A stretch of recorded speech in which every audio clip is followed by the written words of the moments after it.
Episode की starting में हम देखते हैं कि बू रान हॉस्पिटल में एडमिट होती है क्योंकि पास्ट में टेलर ने उसका गला दबाया होता है और उस पर इल्ज़ाम लगाया होता है कि बू रान ने उसके घर में घुसकर उसके डिज़ाइंस जला दी थी। अब प्रेजेंट में बू रान उस रेस्टोरेंट में टेलर पर नज़र रख रही होती है और वो देखती है कि टेलर मीट खा रहा होता है। उसे शक होने लगता है क्योंकि टेलर का कोलेस्ट्रॉल हाई होने की वजह से वो वेजिटेरियन था। तभी टेलर वहाँ से जाने लगता है और बू रान भी उसके पीछे जाती है। फिर टेलर जैसे ही लिफ्ट के अंदर जाने वाला होता है, बू रान भी उसी लिफ्ट में चली जाती है। फिर टेलर उससे पूछता है कि आपको कौन से फ्लोर पर जाना है। तब बू रान के कहने पर वो 7th फ्लोर का बटन दबा देता है। लेकिन जब बू रान टेलर का थंब देखती है तो उस पर उसे कोई भी निशान दिखाई नहीं देता। तब बू रान को याद आता है कि पास्ट में टेलर के थंब पर निशान हुआ करता था और फिर तभी बू रान कंफर्म करने के लिए अपना मास्क हटा देती है ताकि टेलर उसे जान पाए। लेकिन टेलर जब बू रान का फेस देखता है तो उसे बिल्कुल भी पहचान नहीं पाता और उसे स्माइल देकर चला जाता है। अब बू रान को पता चल जाता है कि वो नकली टेलर है और वो सोचने लग जाती है कि आखिर में वो कौन है जो लू को फंसा रहा है। फिर वो जल्दी से लू के पीछे जाने लगती है और तभी रास्ते में उसे उसका कजिन जीही मिल जाता है जो उसे रोक लेता है। जीही उससे पूछता है कि तुम लू के पीछे क्यों जा रही हो और उससे क्या बताने वाली हो, और झूठ बोलने की कोशिश मत करना, मैंने देखा तुम उसका पीछा कर रही हो। तभी बू रान कहती है, अच्छा तो तुम मुझे सुबह से फॉलो कर रहे हो और मुझ पर नज़र क्यों रख रहे हो। फिर वो उससे यह भी कहती है कि क्या तुम डर गए हो कि मैं लू को सब कुछ बता दूंगी। तब जीही कहता है कि ये फैमिली का मैटर है और इससे तुम दूर ही रहो और उसे धक्का दे देता है। धक्का देने पर बू रान नीचे गिर जाने का नाटक करने लगती है और ज़ोर ज़ोर से कहने लगती है कि इसने पब्लिक प्लेस पर मुझ पर हमला करा है। अब उसे ऐसा नाटक करते हुए बू रान के फादर देख रहे होते हैं और स्माइल करते हैं। फिर जीही भी शर्मिंदा होकर वहाँ से चला जाता है। अब बू रान सोचती है कि इस फेक टेलर को ई वुहा ने ही बुलाया है और मुझे ये बात जल्द से जल्द लू को बतानी होगी। फिर वो लू को कॉल करने लगती है लेकिन वो उठाता नहीं है और फिर वो उसके घर जाकर डोर पर भी नॉक करती है, लेकिन तब भी लू उससे कुछ भी रिस्पॉन्स नहीं देता क्योंकि तब लू शावर ले रहा था। अब बू रान से रहा नहीं जाता, इसीलिए वो अपनी बालकनी से उसके घर में जाने की कोशिश करती है, लेकिन तभी वो बीच बालकनी में फंस जाती है और उसी टाइम लू भी वहाँ आ जाता है और बू रान उससे हेल्प मांगने लगती है। लेकिन लू उसे फिर से उसके ही घर की ओर धक्का दे देता है और कहता है कि जहाँ से आई हो वहीं वापस चली जाओ। अब बू रान उससे कह रही होती है कि मुझे तुमसे कुछ इम्पोर्टेंट बात करनी है। तुम जिस टेलर से मिले थे वो नकली था। लेकिन लू उसकी एक भी बात नहीं सुनता और उन दोनों के बीच धक्का मुक्की होने लग जाती है, जिस वजह से लू का शर्ट का बटन खुलकर बू रान के हाथों में आ जाता है। अब फिर लू उससे जैसे ही अपना शर्ट छीनने की कोशिश करता है तो वो बू रान के और भी ज़्यादा क्लोज आ जाता है। फिर जैसे ही उन दोनों को ये रियलाइज़ होता है तो वो जल्दी से एक दूसरे से दूर हट जाते हैं।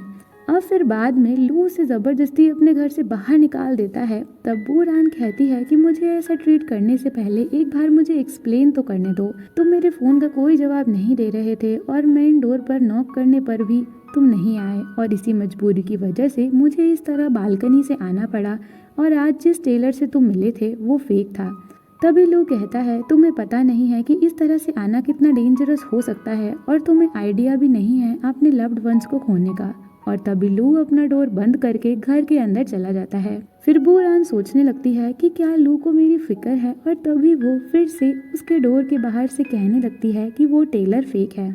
अब लू अपने डैड की डेथ के बारे में सोच रहा होता है, लेकिन अभी हमें उसके डैड की डेथ का रीज़न नहीं बताया जाता है। फिर लू अपनी बालकनी में होता है और बू रान के बारे में सोच ही रहा होता है कि तभी अचानक से बू रान अपनी बालकनी में आ जाती है और लू से फिर से कहने लगती है कि भूलना मत, मैंने जो तुमसे कहा है कि वो टेलर फेक है। लेकिन लू उसे कोई भी जवाब दिए बिना वहाँ से चला जाता है। आगे अंकल मिनकाय और उनका बेटा जीही ग्रैंड माँ के साथ होते हैं। मिनकाय अपनी मॉम से कहता है कि मुझे लग रहा है कि बू रान हमारे अगेंस्ट काम कर रही है, उसने लू को सामने से कह दिया है कि वो टेलर फेक है। फिर मिनकाय की मॉम कहती हैं कि मेरे पास कंप्लेन लाने से अच्छा है कि तुम दोनों ये प्रॉब्लम खुद ही सॉल्व कर लो और हमारी मेन प्रॉब्लम लू है ना कि बू रान। फिर ग्रैंड माँ उन दोनों को वहाँ से जाने के लिए कह देती हैं।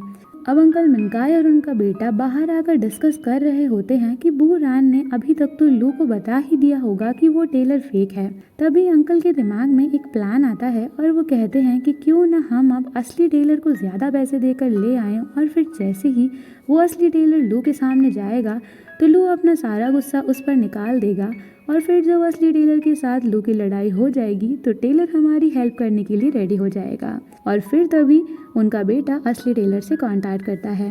आगे हम देखते हैं कि बू रान उस फेक टेलर का वेट कर रही होती है और क्वीन शू से कॉल पर बात भी कर रही होती है। क्वीन शू उसे समझा रहा होता है कि उसे इस मैटर से दूर रहना चाहिए, लेकिन बू रान उसकी एक भी बात नहीं सुनती है, और तभी वो टेलर को वहाँ आते हुए देखती है और कॉल कट कर देती है। उसके बाद वो उसको फॉलो करने लग जाती है। फॉलो करते टाइम बू रान के डैड उसको छुप कर पिक भी क्लिक कर लेते हैं।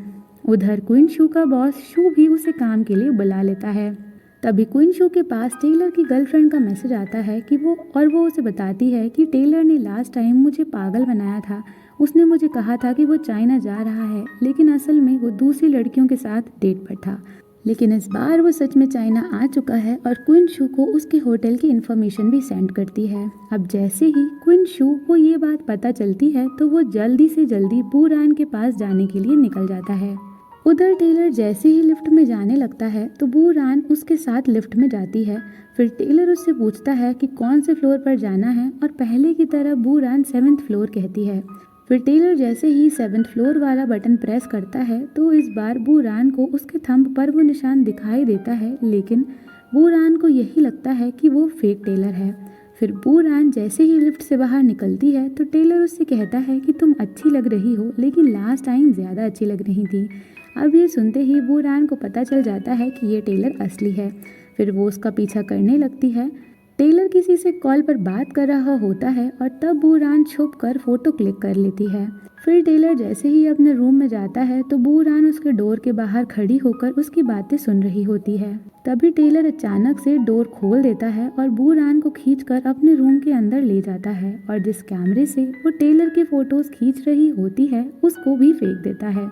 फिर टेलर उसके साथ जबरदस्ती करने लग जाता है और उसका गला दबाने लगता है और कहता है कि इस बार तुम नहीं बच पाओगी। तभी वहाँ पर लू आ जाता है और बू रान को बचा लेता है। फिर टेलर लू से कहता है कि आप जैसा सोच रहे हो वैसा कुछ नहीं है, ये लड़की ही मेरा पीछा करते हुए मेरे रूम तक आई है। फिर लू टेलर से कहता है तुम्हें पता नहीं है, इस हरकत की वजह से तुम जेल भी जा सकते हो। तब टेलर कहता है ये मेरी प्राइवेट स्पेस है, और लू को वहाँ से जाने के लिए कहता है। अब बू रान लू से कहती है कि यही टेलर है जिसके साथ तुम काम करना चाहते थे, और अब तुम्हें इसकी असलियत पता चल गई ना। तभी लू बू रान को वहाँ से जाने के लिए कहता है, और इस बात पर बू रान को गुस्सा आ जाता है क्योंकि टेलर को सजा देने के बजाय लू ने बू रान को ही वहाँ से जाने के लिए कह दिया था, और फिर बू रान वहाँ से चली जाती है। बू रान के जाने के बाद टेलर उससे पूछता है कि तुम कौन हो। तब लू बताता है कि मैं लू चेन यांग हूँ, और फिर लू डोर लॉक कर देता है। अब टेलर उससे पूछता है कि क्या तुम बू रान को जानते हो। असल में मैं एक टीचर हूँ और पिन शांग के साथ काम करने के लिए तैयार हूँ। लेकिन तब लू उसके साथ काम करने से मना कर देता है और उसकी खूब पिटाई करता है। अब क्वीन शू भी वहाँ आ जाता है और रूम के बाहर से टेलर की पिटाई की आवाज़ सुन रहा होता है। फिर लू जैसे ही बाहर आता है, क्वीन शू उसे बू रान का साइड लेने के लिए थैंक यू कहता है, और ये भी कहता है कि अगर फ्यूचर में तुम्हें टेलर के बारे में जानना होगा तो मुझे कॉल कर देना। और फिर क्वीन शू वहाँ से चला जाता है। अब लू के पास एक फ़ोटो आई होती है जिसमें बू रान टेलर का पीछा कर रही होती है, और इसी वजह से उसे ये पता चल जाता है कि बू रान टेलर के साथ है। लेकिन लू को ये पता नहीं होता कि आखिर ये फ़ोटो किसने भेजी है, इसीलिए वो उस नंबर पर कॉल करता है, और वो पिक भेजने वाला और कोई नहीं बू रान के डैड ही होते हैं। लेकिन लू को इस बात का पता नहीं चल पाता। वो कॉल पर उनसे कहता है कि तुमने मुझे ये फैमिली का प्लान क्यों बताया। तब उसके डैड कहते हैं कि मेरी अंतरात्मा को साफ रखने के लिए। फिर लू कहता है कि क्या तुमने ये बू रान के लिए करा है। तभी उसके डैड कॉल कट कर देते हैं। अब आगे बूरान अपने घर पर आती है और उसके पीछे पीछे लू भी आता है। फिर बूरान लिफ्ट में जाने लगती है तो लू भी उसके पीछे लिफ्ट में आ जाता है। अब बूरान अभी तक लू से गुस्सा थी। फिर लू उससे कहता है कि आज जो कुछ भी हुआ उसे दिल पर मत लेना। तब बूरान कहती है कि क्यों, और क्या इसके लिए मुझे तुम्हें थैंक यू कहना चाहिए। फिर लू कहता है कि इसकी कोई जरूरत नहीं है, और तभी बूरान लू के पैर पर जोर से मारकर अपने रूम में चली जाती है। अब लू सोचता है कि एक तो मैंने इसकी जान बचाई और ये मेरे साथ ऐसा बिहेव कर रही है। अब फिर लू अपने कमरे में किसी से टेलर के बारे में बात कर रहा होता है और बालकनी में चला जाता है, और वहाँ बूरान पहले से ही अपनी बालकनी में होती है। फिर बूरान जैसे ही लू को देखती है वो फिर से गुस्सा करती है और उसे भला बुरा कहकर अंदर चली जाती है। फिर लू भी सोचने लगता है कि बूरान पागल हो चुकी है। अब बूरान अपने रूम में जाकर अनाथ आश्रम के लिए डिजाइन्स बना रही होती है। उधर लू सोचता है कि बूरान तो ली फैमिली से है और उसके ग्रैंडमा और अंकल टेलर के साथ कोलैबोरेशन करने वाले हैं, और उसी ने बूरान के साथ इतना गलत करा। आखिर बूरान का ये फैमिली में क्या रोल है। अब नेक्स्ट सीन में टेलर अंकल मिनकाई और जिन्ही के साथ बैठा होता है। वो उन्हें बता रहा होता है कि लू ने उस पर अटैक किया है और मुझे अब पुलिस को बताना होगा। तभी जी ही सोचता है कि अगर टेलर ने पुलिस को इन्फॉर्म कर दिया तो बात और ज़्यादा बिगड़ सकती है। जी ही टेलर को समझाने की कोशिश करता है, लेकिन वो मानता नहीं है। फिर अंकल उससे प्रॉमिस करते हैं कि अगर वो कॉन्ट्रैक्ट साइन कर लेगा तो वो लू से उसका बदला ले लेंगे। ये सुनते ही टेलर कॉन्ट्रैक्ट साइन करने के लिए रेडी हो जाता है, लेकिन वो उनसे ज़्यादा पैसे मांगता है। तभी वहाँ पर अंकल मिनकाई की वाइफ आ जाती हैं और टेलर की इस डील से अग्री हो जाती हैं। फिर वो मिनकाई को भी इस बात के लिए मना लेती हैं और अब उन दोनों के बीच डील पक्की हो जाती है। उधर बूरान अनाथ आश्रम आई होती है अपनी बनाई हुई डिजाइन्स देने के लिए। फिर वहाँ के डायरेक्टर बूरांग्स को इसके लिए थैंक्स कहती हैं। अब वहाँ सभी बच्चे बूरान से कह रहे होते हैं कि आप यहाँ फिर से हमारे साथ खेलने के लिए आना, जिस पर बूरान भी उनसे ये कहकर वहाँ से चली जाती है कि वो ज़रूर उनके साथ खेलने आया करेगी। अब बूरान जब वहाँ से जा रही होती है तभी वहाँ पर लू आ जाता है और वो फिर से बूरान को भला बुरा कहने लगता है। तब बूरान उससे कहती है कि इस डिज़ाइन को मेरी तरफ से बच्चों के लिए गिफ्ट समझना, और मैंने अपना बेस्ट देने की कोशिश करी है, और तुम किसके बारे में क्या सोचते हो वो तुम्हारे तक है, और अब मैं यहाँ नहीं आया करूँगी, और मुझे एक चोर की तरह ट्रीट करना बंद कर दो। फिर बूरान के वहाँ से जाने के बाद लू को क्विन शू की कही हुई बात याद आती है। अब वो उसे कॉल लगाता है। फिर बूरान को मैसेज के थ्रू पता चल जाता है कि आज ईऊहा और टेलर के बीच कोलैबोरेशन साइन करने के लिए प्रेस कॉन्फ्रेंस है। अब बूरान घर जाकर टेलर के खिलाफ सबूत इकट्ठा करने में लग जाती है ताकि वो आज की कॉन्फ्रेंस में सभी को बता पाए। उधर लू भी क्वीन शू से मिलने गया होता है और उसने भी लू को टेलर के खिलाफ सबूत दे दिए होते हैं। लू उससे ये भी कहता है कि प्रेस कॉन्फ्रेंस के बाद मैं ये सारे सबूत पुलिस को दे दूंगा।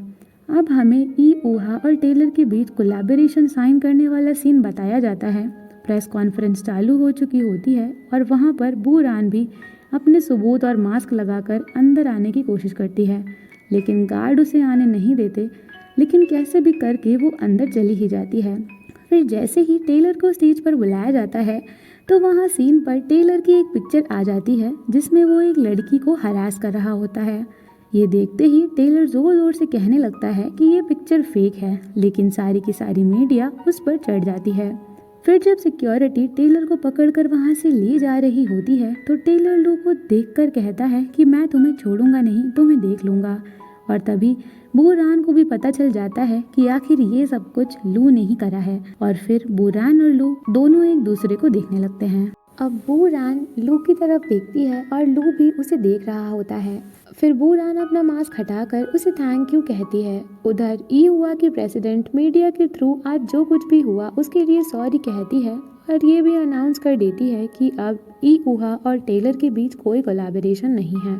अब बाहर लू उसी सेम शक्ल वाले टेलर से मिलता है और वो असल में टेलर का भाई मिस्टर ईथन होता है, और वो लू को क्रेडिट कार्ड देता है जिसमें ईऊहा के सारे डिपॉजिट्स थे, और अब वो लू को ही उन्हें हैंडल करने के लिए कहता है। फिर ईथन लू से टेलर का सच सामने लाने के लिए और उसे बचाने के लिए थैंक्स कहकर वहाँ से चला जाता है। लू कैरी को हेल्प करने के लिए थैंक्स कहता है क्योंकि उसी की वजह से ही ईथन ईऊहा और मिनकाई की साइड ना जाकर लू की साइड आ गया था। फिर हमें पास्ट का सीन दिखाया जाता है और जिस दिन लू कॉल पर टेलर के बारे में जिससे बात कर रहा था वो कैरी ही थी। फिर कैरी उससे कह रही होती है, मैंने तो तुम्हारी ड्रिंक में ड्रग मिला दिया था, लेकिन फिर भी तुमने मुझे चांस दिया, इसके लिए मुझे तुम्हें थैंक्स कहना चाहिए। अब कैरी उससे ये भी कहती है कि वो उसके साथ काम करके उससे कुछ सीखना चाहती है। तभी लू उसे पिनशांग मार्केटिंग डिपार्टमेंट में काम करने का ऑफर देता है। अब आगे हुआ की एम्प्लॉय उसे बताती है कि टेलर की वजह से हमें अनाथ आश्रम वाले प्रोजेक्ट से डिस्क्वालीफाइड कर दिया गया है और अब ये प्रोजेक्ट पिनशांग को मिल चुका है। ये सुनते ही हुआ को अपने बेटे मिनकाय पर बहुत गुस्सा आता है। तभी हुआ के पास लू का कॉल आता है और वो उनसे पूछता है कि क्या आपको मेरा भेजा हुआ गिफ्ट मिल गया। तभी उनकी एम्प्लॉय लू का भेजा हुआ वो गिफ्ट खोलती है और उसमें से वही क्रेडिट कार्ड निकलता है जो ईथन ने लू को दिया होता है। अब लू हुआ से कहता है कि मुझे पहले से ही पता था कि आपके बेटे ने मुझे फंसाने के लिए फेक टेलर को भेजा है। फेक टेलर और आपके बेटे ने जो पैसे फेक टेलर को दिए थे वो सभी इसी क्रेडिट कार्ड में हैं। ये सुनते ही हुआ गुस्से में मिनकाय के पास जाती है और कहती है, मेरे पीछे तुमने फेक कॉन्ट्रैक्ट साइन करा था, और फिर उसे थप्पड़ मार देती है। अब फिर वो उसे अपने सामने घुटने टेकने के लिए कहती हैं। फिर मिनकाय उनसे रिक्वेस्ट करता है कि वो उसे एक और चांस दें और वो लू से भी बदला लेगा। तभी हुआ कहती है कि अगर तुम्हारे अंदर तुम्हारे भाई जितना थोड़ा भी दिमाग होता तो मैं कब से तुम पर विश्वास करने लग जाती। फिर मिनकाय कहता है, लेकिन ना मेरा भाई सिर्फ ड्रिंक करता है और अब सिर्फ मैं ही हूँ जो इस कंपनी को आगे और मजबूत बना सकता हूँ। ये सुनते ही हुआ को उस पर और गुस्सा आने लगता है और वो अपने बेटे को फिर से मारने जाने ही वाली होती हैं, लेकिन तभी मिनकाय की वाइफ आकर हुआ को रोक लेती है। अब फिर हुआ के जाने के बाद मिनकाय अपनी वाइफ को थैंक्स कहता है, लेकिन उसकी वाइफ उसी टाइम उसे थप्पड़ मार देती है और कहती है कि ये सब कैरी ने करा था, और मिनकाय को बहुत कुछ भला बुरा कहकर वहाँ से चली जाती है। उधर बू रान नूडल्स खाने के लिए एक रेस्टोरेंट गई होती है। तभी वहाँ पर लू उसके टेबल पर नूडल्स लेकर आ जाता है और खाने लगता है। तभी बू रान उसे देखकर कहती है कि नूडल्स का बिल मैं पे करूंगी। फिर लू कहता है कि तुम्हारा थैंक यू कहने का तरीका बहुत ही कंजूस टाइप का है। फिर बू रान उसे अच्छे से थैंक यू कहती है और लू उससे कहता है कि ये सब मैंने सिर्फ तुम्हारे लिए नहीं करा है। इस पर बू रान कहती है कि मैं जानती हूँ कि तुमने ये सब कुछ उन अनाथ आश्रम के बच्चों के लिए करा है। फिर लू उससे कहता है कि मैंने तुम्हारे अनाथ आश्रम वाले डिजाइन्स देखी हैं और मुझे वो बहुत पसंद आई हैं, और फिर उससे फिर से पिनशांग ज्वाइन करने के लिए कहता है। अब बू रान ये बात सुनते ही बहुत खुश हो जाती है। तभी उसे ग्रैंड माँ का कॉल आता है और उसने अपने फ़ोन पर ग्रैंड माँ का नंबर लकी नाम से सेव करा होता है। फिर वो उनसे बात करने के लिए साइड में जाती है। अब ग्रैंड माँ बू रान से कहती हैं कि तुमने देखा कि इस बार लू ने टेलर का सहारा लेकर ई ऊहा पर हमला करा और अब तुम्हारा प्रॉमिस निभाने की बारी आ चुकी है। तुमने अगर लू का ट्रस्ट पा लिया है तो आज रात मुझे उस अनाथ आश्रम के बारे में डिटेल्स देने आना। अब नाइट में बू रान अपने घर पर होती है और ग्रैंड माँ से कॉल पर बात कर रही होती है। वो उनसे कहती है कि मैं आज नहीं आ पाऊंगी क्योंकि वो अनाथ आश्रम आपके लिए एक खेलने का साधन नहीं है, और अगर आपको मेरे इस फैसले से कोई दिक्कत है तो आप मेरे पास आना, ना कि मेरी मॉम को टारगेट करना। फिर ग्रैंड माँ से बात करने के बाद बू रान बहुत खुश होती है और अपने टर्टल से जाकर बात करती है कि तभी उसकी डोरबेल बजती है और लू वहाँ आ जाता है। लू को देखकर बू रान कहती है, अच्छा हुआ तुम आ गए, मुझे तुमसे वैसे भी बात करनी थी, चलो अंदर बैठकर बात करते हैं। लेकिन लू कहता है, अंदर जाने की ज़रूरत नहीं है, हम यही बात कर लेते हैं। और फिर उससे पूछता है कि क्या तुम पिनशांग ज्वाइन करना चाहती हो। इस बात पर बू रान उसे हाँ कह देती है। अब बू रान उससे पूछती है, तुम मुझे पिनशांग अचानक से ज्वाइन करने के लिए क्यों कह रहे हो। तब लू कहता है, क्योंकि तुम पिनशांग के लिए वैल्यूएबल हो। लेकिन बू रान उसकी ये बात नहीं मानती और उसे लगता है कि जो मिसअंडरस्टैंडिंग हुई थी उस वजह से लू उसे जॉब दे रहा है। और फिर बू रान उससे माफ़ी मांगने के लिए भी कहती है क्योंकि लू ने पहले उसे गलत समझा, लेकिन लू ऐसा कुछ भी नहीं करता है। फिर वो दोनों एक दूसरे को वी चैट पर भी ऐड कर लेते हैं। अब लू उससे ये भी कहता है कि अगर तुम पिनशांग में आओगी तो जब भी तुम्हारा मन करेगा तुम अनाथ आश्रम जा सकती हो। फिर बू रान लू से पूछती है कि क्या तुम मुझे टेलर से भी अच्छा डिज़ाइनर बना सकते हो। इस पर लू कहता है कि अगर तुम पिनशांग के साथ काम करोगी और इस दुनिया को अपने डिज़ाइंस बताओगी तो तुम टेलर से सॉरी ज़रूर सुनोगी। फिर लू के जाने के बाद बू रान बहुत खुश नज़र आती है। अब आगे लू बूरान की ज्वाइनिंग के बारे में अपनी सेक्रेटरी से कॉल पर बात कर रहा होता है, तो उसकी सेक्रेटरी कहती है कि क्या आपने सोचा है कि बूरान तो ये फैमिली से है। तब उसकी सेक्रेटरी कहती है, अच्छा मैं समझ गई, आप बूरान को अपनी साइड रख कर ईहुआ के खिलाफ जा सकते हो। इस पर लू कहता है कि आइडिया तो अच्छा है, लेकिन मैं ऐसा नहीं सोचता और मुझे अब बूरान से कोई प्रॉब्लम नहीं है।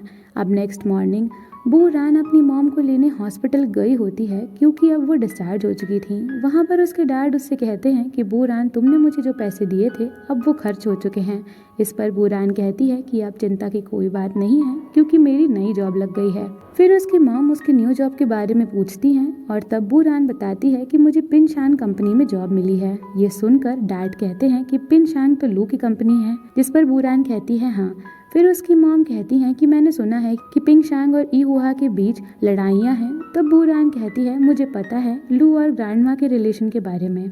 अब उसकी मॉम पूछती है कि अगर उसे पता चल गया कि तुम ई फैमिली से हो तो फिर क्या इसका असर तुम्हारी जॉब पर पड़ेगा। तब बूरान कहती है कि मैं अंकल और ग्रैंडमा जैसी नहीं हूँ। तभी वहाँ पर क्वीन शू भी आ जाता है और वो सभी से कहता है कि आज खुशी का दिन है, और फिर वो सभी को सेलिब्रेट करने के लिए अपने बार ले जाता है। अब आगे शी ही को कुछ फोटोज मिलते हैं और उसे पता चल जाता है कि टेलर के साथ उस दिन जो कुछ भी हुआ उसमें बूरान का हाथ नहीं बल्कि क्वीन शू मिला हुआ था, और क्वीन शू ने ही लू की हेल्प करी थी। ये सब देखकर शी ही को गुस्सा आ जाता है और वो कहता है कि मैं बूरान को तो डील नहीं कर सकता, लेकिन क्वीन शू तुमसे निपट सकता हूँ। उधर क्वीन शू, बूरान और उसके मॉम डैड पार्टी करने गए होते हैं। तभी वहाँ पर शी अपने आदमियों को लेकर क्वीन शू के पास आ जाता है।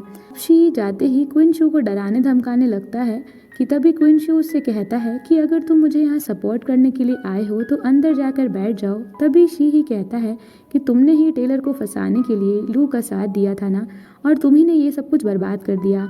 अब शी ही उसे थप्पड़ मारने ही वाला होता है, लेकिन तभी क्वीन शू पीछे हट जाता है और कहता है कि अगर तुम ये सब करने आए हो तो मेरे पास बिल्कुल भी टाइम नहीं है। फिर शी ही अपने सारे आदमियों से कहकर क्वीन शू को मारने ही वाला होता है, लेकिन तभी वहाँ पर लू आ जाता है।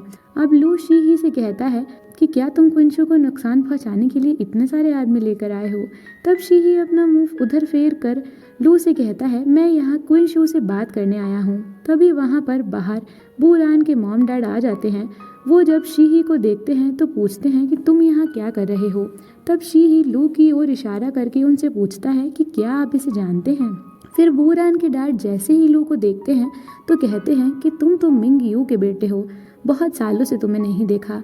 उधर बूरान सभी का अंदर वेट कर रही होती है। तभी उसके पास क्वीन शू का कॉल आता है और उससे वो सब कुछ बता देता है जो यहाँ चल रहा होता है, और उसे यहाँ आने से मना कर देता है, क्योंकि अगर वो यहाँ आ गई तो लू को उसकी असलियत पता चल जाएगी। अब क्वीन शू लू से कहता है, शी ही यहाँ टेलर की वजह से आया है और अब आप दोनों मिलकर इस बात से निपट लो। फिर लू शी ही से कहता है कि क्या तुम उस दर्द को भूल गए हो जिससे तुम अभी गुजर रहे हो। टेलर की वजह से ईहुआ को कितना नुकसान सफर करना पड़ रहा है। फिर जी ही कहता है, तुम हमेशा ऊपर नहीं रह सकते, और क्या तुम भूल गए जब मेरी ग्रैंडमा ने तुम्हारी एंगेजमेंट तोड़ दी थी तो तुम्हारी हालत एक आवारा कुत्ते की तरह हो गई थी। तभी बूरान के डैड कहते हैं, अगर जी ही ये बात नहीं करता तो मुझे ये बताने में बहुत शर्म आती। जब मिंग यू जिंदा था तो हमने हमारे बच्चे की एंगेजमेंट बचपन में ही करवा दी थी, और टेलर ने भी हमेशा कहा था कि लू एक अच्छा लड़का है। अब उनकी ये सारी बातें बूरान कार के पीछे छुपकर सुन रही होती है और उसे बहुत बड़ा शौक लगता है। फिर लू बूरान के डैड से पूछता है, उस दिन जब हुआ हमारी घर एंगेजमेंट तोड़ने के लिए आई थी तो वो आपकी बेटी के साथ हुई थी। तब बूरान के डैड हाँ कहते हैं, और फिर बूरान सोचने लगती है, मैंने ये बात पहले क्यों नहीं सोची। ये फैमिली में तो एक ही डॉटर है और वो बूरान ही है। अब जी ही यू से कहता है, मेरी सिस्टर एक फाइटिंग कॉक की तरह है, तुम उससे मिल सकते हो। तब लू उसे कहता है कि मुझे फ़र्क नहीं पड़ता तुम आज यहाँ किस लिए आए थे, लेकिन मैं तुम्हें एडवाइस देता हूँ, ये मेरे फ्रेंड क्वीन शू का बार है, और अगर तुमने फिर से उसे दिक्कत पहुँचाने की कोशिश करी तो मैं हुआ को यहाँ कॉफ़ी पीने के लिए इन्वाइट कर दूंगा। ये सुनते ही जी गुस्सा करके वहाँ से चला जाता है। अब लू बूरान के डैड से कहता है, आपसे मिले बहुत टाइम हो गया है, और फिर वो उन्हें अपने साथ ड्रिंक करने के लिए ले जाता है। तब बूरान कार के पीछे से अपनी मॉम को आवाज़ लगाती है और वो दोनों साथ में आगे चले जाते हैं। फिर बूरान के डैड और लू साथ में होते हैं तो लू उनसे कहता है कि मेरे डैड के गुजरने के बाद आपने अपनी सगा काट ली है, लेकिन इससे मेरी नाराज़गी शांत नहीं होगी। तब उसके डैड कहते हैं, मुझ पर मिस्टर लू का कर्ज है जिसे मैं अपनी लाइफ टाइम में कभी भी नहीं चुका सकता हूँ, और अगर मेरी लाइफ लेकर आपकी नाराज़गी शांत होगी तो आप बिल्कुल ऐसा कर सकते हैं। तब लू कहता है कि मैं अपने हाथ गंदे नहीं करना चाहता और आपको आसानी से जाने भी नहीं दूंगा। फिर उसके डैड कहते हैं, मैंने तुम्हारी स्ट्रेंथ के बारे में सुना है और तुम्हें मिस्टर लू की आखिरी विश को ज़रूर पूरा करना चाहिए। तब लू कहता है, आपको अभी तक मेरे डैड की आखिरी विश के बारे में याद है? फिर वो कहता है कि मैं कभी नहीं भूल सकता कि मैं पिछले 7 सालों से इसे अवॉइड करने के लिए जेल में था, क्योंकि मैं खुद अपनी वीकनेस को फेस नहीं करना चाहता था। फिर बूरान के डैड उसे ड्रिंक करने के लिए थैंक्स कहकर वहाँ से चले जाते हैं। उधर बूरान लू से अपनी एंगेजमेंट वाली बात सुनकर बहुत परेशान होती है और उसे डर होता है कि कहीं उसके डैड लू के सामने उसकी असलियत ना बता दें, लेकिन उसकी मॉम उसे समझाती हैं कि वो एंगेजमेंट कब की कैंसिल हो चुकी है। अब नेक्स्ट डे लू के सेक्रेटरी उसे फिर से कॉल करती है और वो किसी मिस्टर लियू के बारे में बताती है और कहती है कि वो अपने बेटे की शादी के लिए हमसे अपना घर रेनोवेट करवाना चाहते हैं, और ये भी बताती है कि लियू के बेटे और उसकी होने वाली वाइफ की एंगेजमेंट बचपन में ही करा दी गई थी। ये सुनते ही लू को शौक लगता है, और फिर जब उसकी सेक्रेटरी पूरी स्टोरी बताती है तो वो बिल्कुल लू और बूरान की स्टोरी की तरह होती है, और तभी लू ये सब सुन नहीं पाता और कॉल रखकर वहाँ से चला जाता है। अब आगे हम बूरान को देखते हैं जो क्वीन शू से कॉल पर बात कर रही होती है। वो उसे बताती है कि मैं कल रात ठीक से सो नहीं पाई क्योंकि मेरे दिमाग में अभी भी मेरे बॉस के सामने एंगेजमेंट टूटने वाली बात चल रही है, तो और अगर ये सच लू को पता चल गया तो वो मुझे जॉब से निकाल देगा। इस पर क्वीन शू उससे कहता है कि वो ऐसा नहीं करेगा, और अगर उसे पता चल जाता है तो तुम उसके सामने ऐसे ही रिएक्ट करना जैसे तुम्हें कुछ पता ही ना हो, और तुम्हें लू से दूरी रखनी होगी। अब ये आइडिया बूरान को अच्छा लगता है और फिर क्वीन शू उसे आज रात डिनर के लिए भी इनवाइट करता है। फिर लू अपनी बालकनी में होता है और तभी बूरान अपनी बालकनी में आ जाती है और रेलिंग पर अपना पैर रखकर एक्सरसाइज करना स्टार्ट कर देती है। लू जब उसका पैर देखता है तो उसे बहुत अजीब लगता है। फिर बूरान उसकी तरफ देखती हुई कहती है कि पहले मैं एक्सरसाइज करूंगी और फिर अपनी न्यू जॉब के लिए रेडी होंगी। तब लू उससे कहता है कि अगर एक्सरसाइज करने से पहले तुम वार्म अप नहीं करोगी तो तुम्हें क्रैम्प आ सकता है और तुम्हारी कमर को ऑयल की ज़रूरत है। फिर बूरान कहती है कि लंबे टाइम से एक्सरसाइज ना करने की वजह से मेरी बॉडी का थोड़ा शेप खराब हो चुका है। अब फिर लू जैसे ही अंदर जाने लगता है तो बूरान को डिलीवरी बॉय का कॉल आता है और बूरान उससे कहती है कि मैंने आपसे कहा ना मुझे ये पसंद नहीं है, और क्या आप इसे मेरे लिए रिटर्न नहीं कर सकते। तब लू उसे गुस्से में कहता है कि फिर तुमने खरीदा ही क्यों, और तुम्हें पता है ये कितना एम्बैरेसिंग होता है जब तुम कोई प्रोडक्ट रिटर्न करती हो। और फिर बूरान को इररिस्पॉन्सिबल कहकर वहाँ से चला जाता है। फिर लू के जाने के बाद बूरान सोचती है मुझे तो ये टेप पसंद नहीं आई थी, इसीलिए मैंने इसे रिटर्न करा दी, और फिर तभी बूरान के पैर में क्रैम्प आ जाता है। और इसी के साथ ये एपिसोड यहीं ख़त्म होता है। तो दोस्तों, अगर आपको हमारी वीडियो पसंद आई हो तो इसे लाइक करें, शेयर करें और चैनल को सब्सक्राइब करना ना भूलें।